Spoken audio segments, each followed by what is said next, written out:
makakasama po natin via Zoom. Walang iba po kundi ang Chief Economist na si Sir Michael Ricafort. Magandang umaga po, Sir Michael. Magandang umaga, Aninya, Migs, at sa inyo po mga taga-subaybay po. Okay, Sir Michael. Una-una, Merry Christmas po sa inyo. Merry Christmas din po sa inyong taga-subaybay po. Merry Christmas! Okay. Una po naming tanong dahil nga talaga naman kaliwat kanan ang holiday shopping ngayon. Yung iba hindi pa rin tapos. Katulad ko, parang hindi na natapos-tapos po yung pamimili ngayong holiday season. Paano po nakakatulong o yung nakaka-impact ang mataas na holiday spending po sa ekonomiya ng ating bansa? Ang malaki po yung ambag niya, Aninya, kasi ano yan lalo na, di ba binibigay din yung mga 13-month pay, mga Christmas bonus, pag ganitong panahon. Kasi that's also dagdag na 8% sa taunang kita ng mga tao, no? At syempre, yun din yung pagmumulan ng gastusin, lalo na yung mga kabayan natin na, well, tama lang naman nakaraw sa mga gastusin nila. So, malaking tulong yun. Kasi sa ekonomiya natin, itong holiday spending related to Christmas and into the New Year, ano yan sa loob ng isang taon, isa na yan sa pinakamalaki, if not yung pinakamalaking spending ng mga consumers natin, yung mga households. No? Ganun din yung when it comes to yung demand, yung benta or sales sa mga maraming negosyo at kumpanya.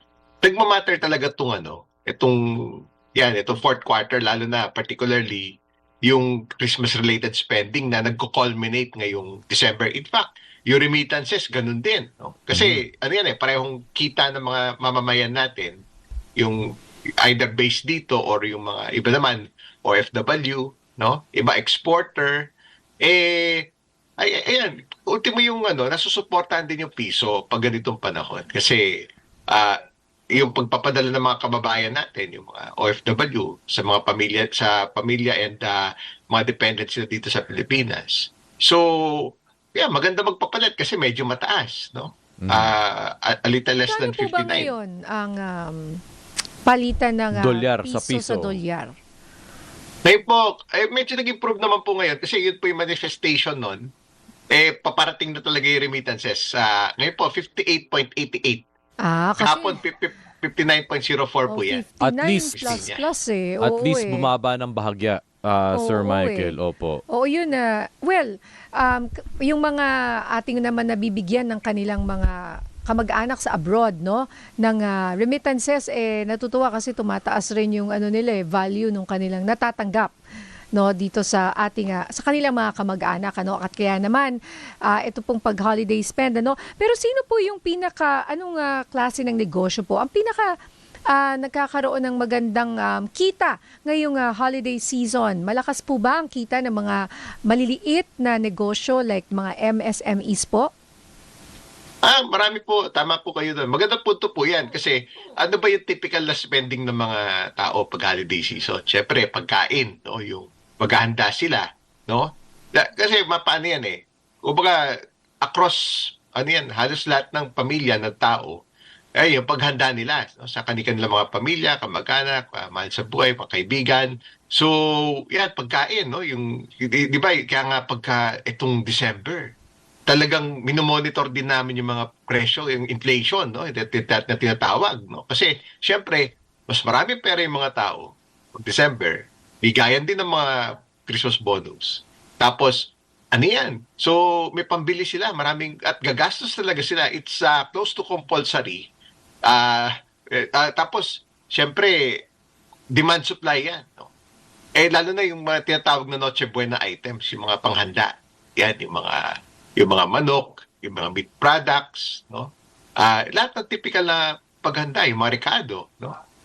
Tapos yung mga basic necessities, pati rin yung mga goods sa paghanda. Kasi after Christmas, yung New Year din, yan, yung mga prutas, no? So, ang punto po doon, kasi maraming pambili yung mga tao, maraming demand, so may temporary na pag-pick up ng mga presyo. Kaya seasonally, yan, yung mga pork, syempre, yung mga gagawing hamon yung iba dyan, no? Yung mga manok, yung mga typically, may seasonal pickup yan ng December. Pero pag tapos na yung festivities, upon crossing the New Year, seasonally, bababa din naman. No? Kasi Opo. tapos na, napagod na yung mga bulsa eh. Pero ganyan po yung demand-supply dynamics. Kaya yan, kumikita talaga yung mga related to food. At across the spectrum yan, maliit na negosyo, yung mga pinakamalalaking negosyo. Lahat po yan kasi kaya nga po may seasonal demand din for yung mga workers din to cope Tama. up with higher demand. Yung mga Yung mga nagpa-part-time, tindahan. sir. 'Di ba? Minsan Opo. kuwari sa mga micro businesses, kapag talagang kailangan ng maraming benta, 'di ba? Kailangan mag-hire ng mga part-time workers to fill in that demand dun sa season na 'yon, sir. Correct. Yun po, syempre, on the production side, no? Lalo na yung mga perishable, yung mga pagkain, mga food products, no? Yung mga beverages din, no? On the production side, kailangan na mas maraming tao, yung mga tindahan, ganun din, kasi marami namimili eh. Tapos yung mga MSME, nagta-thrive din, no? Ano rin yan, no? Syempre, mas maraming tao may pambili, yan, mga pupunta sa iba't ibang mga bilihan, sa Opo. palengke, sa Pero bazaar, isa sa pa mga po iba't ibang napansin tindahan. namin, Sir Michael, yung after the Christmas season, yung mga nakatanggap ng mga Na mga regalo. regalo. Oo. Oo, yung mga nakatanggap ng pera, pag January naman, ginagastos nila yung mga natanggap nilang pera sa kanilang mula sa kanilang mga ninong at ninang. So, or mga nagsispill tito at tita. over siya, sir. May spill over. Opo. Meron po ba? Meron po. Opo, kasama po yun actually eh. Yun, bukod doon sa pagkain, yung talagang gastusin, yung mga nagki-cater, nag-eat out, nagda-dine in, etc. Whether sila magluto or mamili sila. Tapos pagbibigayan pa ng mga regalo, yun, yung mga binanggit nyo kanina earlier in the show, no? Meron pa mamimili ng mga panregalo, no? Sa mga kaanak, kasama sa trabaho, mga kaibigan. Talagang ano po yun. Doon din yung nagtatrive yun, yung iba't ibang klaseng produkto na related doon sa mga panregalo. Tapos syempre, nagbibigay din ng mga pera, di ba? Lalo na sa mga bata, no? Syempre, kahit yung mga nakakatanda din, no? Nakatanggap din sila na yung iba, maaaring gastusin nila within yun, the holiday season or iba naman, ipunin nila o may dagdag silang ipon at panggastos upon crossing the New Year. Opo. Tama naman po yun. Yes, Pero hanggat maaari, yung iba, may spillover, try nila maggastos na during the holiday season habang festive pa. No? At saka minsan, nakaangkop din niya sa pangangailangan din nila. No? Kung gusto lang bumili sila mga pagkain, mga panregalo, ganun Opo. din. No? Umiikot-ikot yan eh. Yes, sir. Yung positive effect niya sa ekonomiya. Syempre, kung may savings sila na dagdag, meron silang panggastos na spending power into the new year. No? Opo. Kaya maganda po yung economic effects yan. Po yan, ang dynamics yan. Mag-uuwian sa mga probinsya. No? Kaya makikinabang yung buong bansa. Siyempre, tapos yung yung iba nating kababayan from abroad, no? Yung iba gusto magpasko dito, yung mga OFWs or yung ibang mga migrants na, yung mga naging citizen na ng ibang bansa, yung iba uuwi dito, no? Kasi iba to escape winter or kasi masaya dito eh. Tapos maramihan pa sila, sir. Bulto-bulto pa. Pag mga pamilya, mga uuwi dito. Opo, sir. Sir Michael, Opo. ang tanong ko po, curious lang po, actually, at least from this perspective, kasi napag-uusapan nga natin, iba-iba po ang, kumbaga, talagang dumadaan sa Pilipino eh. Nung November, usually pag November, inaabutan pa tayo ng mga malalakas sa bagyo, nag-COVID pandemic. Gaano po ba talaga ka-unique ang behavior ng mga Pilipino pagdating sa holiday spending kahit na ano-anong mga trials, anong mga gipit sa buhay ang dumadaan sa tao. Pero pagdating ng Christmas, dapat alive pa rin ang spirit ng Pasko sa Pilipino. To po yan, resilient po yung mga Pilipino. Kumbaga, tuloy na tuloy ang Pasko. No? Kasi marami ng mga oportunidad na available sa ating mga kababayan. Pwede naman sila makapamili, whether dito sila maghanap buhay o magtrabaho o magnegosyo. O meron din naman oportunidad sa abroad. No? Tulad yan, yung mga OFWs natin. In an aging population, no? Pwede sila maging based doon, no? Lalo yung siyempre, pag aging yung population ng mundo, Tayo kasi bata yung populasyon natin eh. Average is less than 25 years old. We have the 12th largest population in the world, more than 114 million Filipinos. So angkop yan, yung mga kababayan natin in demand, yung mga medical workers, for instance, nurses, 20% ng nurses sa buong mundo, pinakamalaking ambag galing Pilipinas. Tapos yung mga nagbabarko, no? At least 20 to 25% ng seafarers sa buong mundo galing Pilipinas. Pinakamalaking ambag din yung Pilipinas. Eh nga, kausap ko yung taga-maritime industry. In one of my presentations, sabi na hindi, baka as high as 40 to 50%. And yung iba dyan, higher paying jobs. No? Depende lang sa rango and number of years and experience and so on. Ngayon, may opportunity at marami pang profesyon sa abroad. No?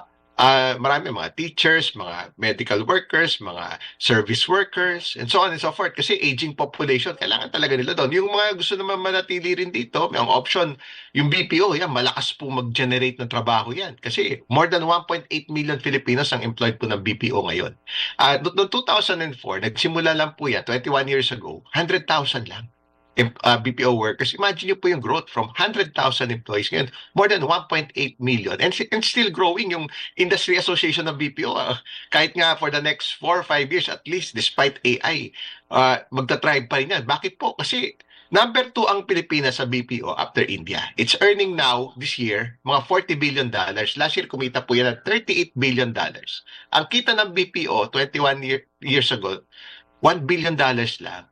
Ang lakas ng growth, no? So consistent sa number of workers yung kinikita. We're number 2 in the world after India. Pero 70 to 80% po kasi ng BPO, mga call center, contact centers, yung mga customer service. Siyempre, alam niyo po ba Pilipinas number 1 doon? So kung gusto lang, yun ang opportunities din na available sa mga kababayan natin sa service industry, no? Ayun. Kaya imagine niyo po yung economic effects noon. At saka napakarapid ng growth, no? Kaya yan. Kaya natutunan yung resiliency. Tapos yung tourism, $13 billion yung kinita niyan last year. Yung 13 billion record po high. dito sa Pilipinas, ano po? Opo. Sir, Opo. balikan po namin kayo. Meron lang po tayong flash report ngayon mula kay Radyo Patrol, Gabriel Gonzales. DZMM Radyo Patrol Flash Report. Ninya inilabas ng mga operatiba ngayon mula sa National Bureau of Investigation Headquarters ang kontratistang si Sara Diskaya. Hindi pa sinabi ng NBI kung saan siya dadalhin pero nakasuot siya ng bulletproof vest. Abangan ang iba pang mga detalye ng balitang ito sa DZMM Radyo Patrol sa 6:30 at DZMM Teleradyo. Yan ang balitang kumpirmado, sigurado. Ito ang Radyo Patrol. Gabriel Gonzales, DZMM. Alright, balikan po natin ang ating Chief Economist na si Sir Michael Ricafort. Napaka-interesting po ng kanyang mga sinabi po sa atin. Yes, talaga namang pag nawala ang mga nurses at mga ang tawag po natin sa kanila Healthcare mga professionals. seaman, di ba? Mga Oo. seaman. Sa maritime. Maritime. Oo. Ay mahihinto ang industriya ng maritime kasi talagang karamihan ay ating mga kababayan. Nag-i-interview po ako, paragi ako nag-i-interview ng mga seaman po natin na talagang napipilitang iwanan yung kanilang pamilya para sa mas magandang sweldo. Pero yun nga po, while these are all good news, the fact na kailangang iwanan ng ating mga kababayan yung kanilang pamilya, yun po yung masakit. So parang ang nangyayari, kung meron sana silang choice dito po sa loob ng ating bayan, ay hindi po sila aalis. Hindi ho ba, Sir Michael? Oo, Miss Dinya, kasi siyempre malungkot din mawalay sa pamilya. Siyempre, may mga anak na lumalaki na kailangan gabayan din. Minsan nandun talaga yung sakripisyo po kasi i-weigh din yung cost-benefit analysis din. Magandang kinabukasan, mabigyan ng magandang edukasyon. Ayun kasi yung biggest equalizer, edukasyon. Yun na lang yung tanging magpakangat din sa maraming tao sa kahirapan at mas magandang buhay into the future. So, yun, may trade-off po talaga. Pero tama po kayo. Mas maganda may choice. Yung iba naman kasi natin mga kababayan, tulad niya, nag-emerge yung BPO industry, mga call centers. We're number 1 in the world. Hindi tayo matalo-talo ng India dyan sa call center customer service. Kasi, syempre, yung mga global companies na nag-outsource, it only cost them here a fraction. Parang ano lang around 20 cents to the dollar. Kung $1 yung cost, say, sa developed countries, sa US, sa Europe, ay mga mayaman na bansa, dito, 20 cents lang. So, ang laki ng tipid nila pag mag-outsource sila. And at the same time, they only want the best for their global customers, no? Siyempre, ayaw lang mapahiya. Dapat nagkakaintindihan, maayos yung accent, welcoming culture, tapos yung customer service oriented, no? Yung warmth, yung friendliness, yung hospitality. Likas yun sa ating mga kababayan. Kaya number 1 ng Pilipinas doon. Hindi po matalo-talo yung Pilipinas Pero, kahit gustuhin ng ibang bansa. Kasi Opo. kahit may AI kasi syempre, kaya nga yung mga global customers gusto nila yung may makausap na tao, Human. maayos. Alam mo Opo, kasi may pag limitasyon din AI yung kasi yung AI kausap po. mo Opo, opo, alam mo oo, na, tama. oo.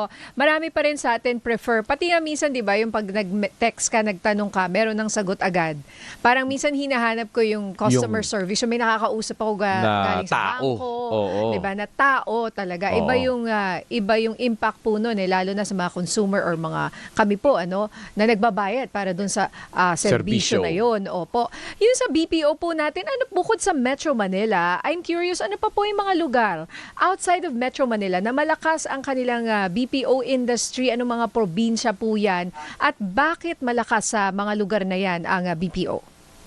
Ayan, magandang tanong po yan, Miss Linya. Kasi lalo nakakatipid, panalo po lahat Yung mga nag-outsource sa global companies, kasi syempre, tumaas na rin yung presyo ng lupa, ng upa sa Metro Manila, no? In recent years, past 10, 20 years, mas mura sa mga probinsya, lalo na kung saan may clustering, yung maraming mga colleges and universities na nagpo-provide ng supply ng labor, yung mga graduates natin. Example, in recent years, sino yung mga nag-boom? Iloilo, Bacolod. Ang growth ng mga yan, yung mga cities na yan, pati yung regional centers na yon, in recent years, as high as 10% yung economic growth nila, yung Iloilo, Bacolod. So, yung national average, mga nasa 5% levels, halos doble. Kasi kita naman natin, nagulat ako din sa sa mga lugar na yun, no? Nandun na, like sa Iloilo, o meron ng festive walk doon, parang maliit na BGC, smaller version ng BGC, pero maunlad, no? Kaya, nagbo-boom yung mga area na yun, no? Kumbaga panalo lahat hindi na nila kailangan makipagsiksikan sa Maynila. Doon na lang sila. Totoo, Tapos, kasi lahat nakikipagsiksikan po dito, magbi-BPO ka, pupunta ka sa Metro Manila, mag-a-add ka pa sa population, mataas pa yung cost of living. So maganda, alam mo, yung Iloilo, Bacolod, may mga kilala nga ako na nag-move dun Oo. 'Di ba? Yung mga magandang balita sa akin actually dream ko 'yan Pati mga pagdating digital ng panahon, nomads. magmo-move na rin ako back to my province. Ayun din, Parang sir. yun yung gusto ko na buhay. May work from home, yung Oo. kumbaga hybrid working, meron din bang impact yun? Ay, opo. Kasi noong panahon ng pandemic, ito nga, nakasilip ako sa opisina dito, yung bintana ako dito. Kahit noong panahon ng pandemic, at least mga 3 to 5 years ago, meron nga coaster dito yung isang BPO company, join us and parang work from home, ganon. Kasi isa yun sa camp-on nila. Kasi naging parang, na rin yun, yung hybrid na work setup na tinatawag, no? Pwede sa bahay or pwede remote. Yung panahon nga ng pandemic, there came a point nung may mga lockdown pa, as high as 90% ng mga BPO work from home. Di ba? Noon dati may restriction sa mga sasakyan, sa paglabas. Pero unti-unti nag-normalize naman. Pero yung iba, nagiging come-on yon. Lalo na kasi yung mga tao, kahit hindi lang naman dito sa Pilipinas, kahit sa abroad na they have to juggle and manage yung buhay nila. Lalo yung mga may pamilya, mga pinapalaking mga anak, no? So, naging come-on na yon na, of course, meron di quality standards na dapat i-ensure while doing so. Noong pandemic naman, talagang no choice Persado na well, of course, to maintain those quality standards, even working from home or remotely. So, pero at the same time, ngayon, medyo nag-normalize sa yes. May mga areas din na, kasi dahil mas mura po ayun ang bottom line San lalo ko, it's a winning proposition doon sa nag-outsource, yung mga kliyente ng global companies na nag-outsource dito sa Pilipinas. Biriin nyo, I was also updated when I had this presentation with itong mga, sa mga, in one of my presentations. Sabi lang, pagka nag-outsource sa probinsya, yung mga ibang provincial centers, no, regional centers, as low as 10 cents to the dollar. Pero Mhm. mas mura pa dahil ito, halimbawa, bukod sa Bacolod, Iloilo, may Dumaguete pa. Opo. Meron din mga Cagayan de Oro, lalo na Davao din, no? So, Yung Cebu, matagal lang malaki yan. Next to Manila, pinakamalaki yung Cebu. Ayun, nagulat din ako doon. May mga malalaking, dati yung IT park doon, grabe. Mga Yes. malalaking institusyon na nandito sa Opo. yung mga global institution, nandun na rin. Mga global Isa pang banks, no? Nandun na rin. nakita ko po yung parang IT park ng Ilocos Norte, yung sa Lawag, no? Parang nagkakaroon na rin ng parang ganun sila. At nakikita ko po yung mga buildings doon. Maganda rin kasi ang sabi raw nila yung yung mga Ilocano, ang isa sa mga advantage daw ay yung punto nila, hindi ganun ka halata kapag nag-i-English po sila. Mhm. Yun yung feedback na isa yung mga narinig po natin mula sa ating mga BPO mula po sa North.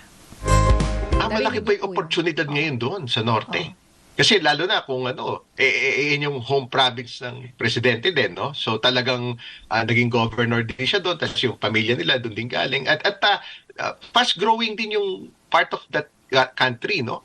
Yan yung Ilocos region, at marami pang ibang areas around the country kasi lalo na kung ang palatandaan natin diyan, yung isa sa mga key indicators, pagka yung mga may township, yung mga may township na tinatawag, no? Township yung mga nagtatayo ng BPO offices, yung mga high-rises. Yes. Pag sila nagtayo na ng township, ayun na.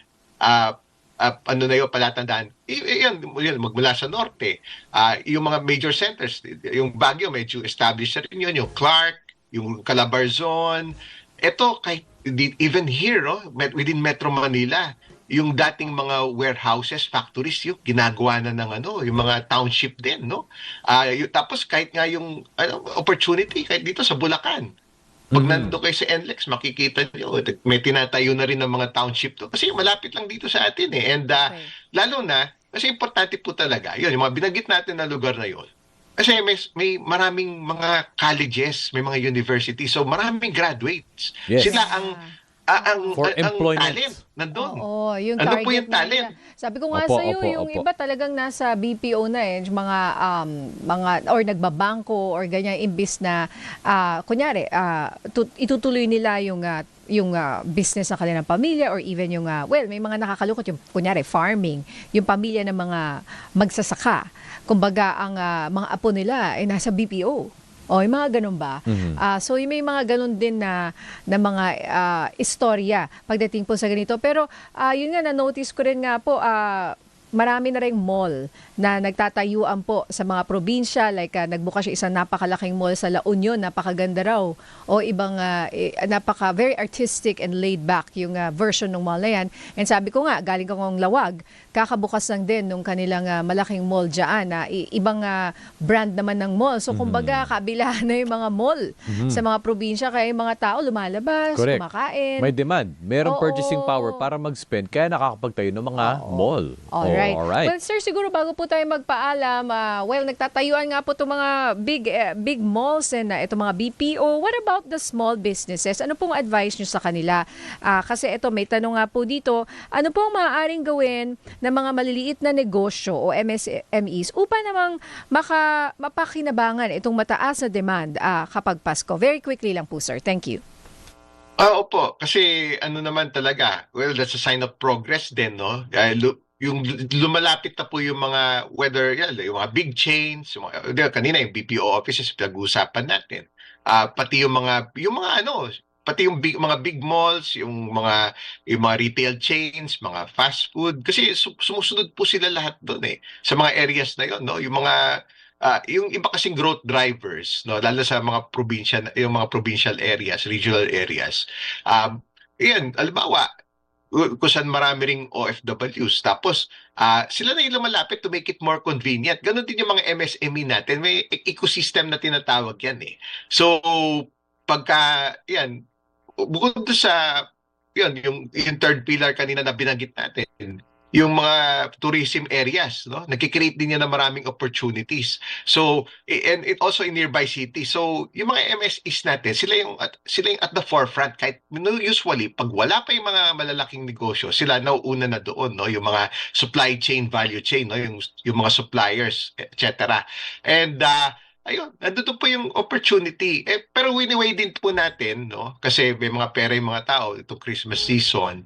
So, parang let's make it more compelling. Mas maganda yung branding natin, yung serbisyo. Kasi nandoon din yung competition, lalo na whether big and small businesses. Kahit halimbawa yung mga palengke, no, yung tulad ng yung mga malalaking bagsakan ng mga produkto, yung mga Divisoria, Baclaran, pati yung mga big malls. Dati yan, may interaction yung competition dynamics between them. Pero ngayon, dapat tingin lalo yung kalidad, no? Maganda rin yung relations, no? Yung serbisyo. Kasi meron ding isang competition from digital, yung mga online, no? Kaya napaka-importante po na, kasi yung online, dinadaan din nila sa choices, sa presyo, pero meron pa ring niche market. Yan din naman yung sinaservice ng mga MSME natin, no? Ay lumalago naman yung ekonomiya, yung opportunities, di ba, no, sa sir, iba-ibang area. just to give us an of the MSMEs, 'di ba? Sila ang pinakamaraming trabahong binibigay sa ating mga kababayan. Tama po ba? 65% of total jobs or employment sa Pilipinas ay MSME ang nagbibigaling sa MSME. Kaya dapat suportahan po ang mga maliliit na negosyo. At malaki rin ang kita. Sabi nga dito, over 99% of businesses generating roughly 2/3 of total employment for 2022, 65%. So, yung pong MSMEs, malaking factor rin po na dapat tulungan ng ating gobyerno. Yeah, definitely. Lalo na, syempre, pero kasi syempre yung maganda pa rin for them to be part of the digital or online ecosystem. Kasi yun na po talaga yung one of the biggest equalizers. Well, napagit natin education and technology is also very important kasi technology napaka-rapid po niyan, no?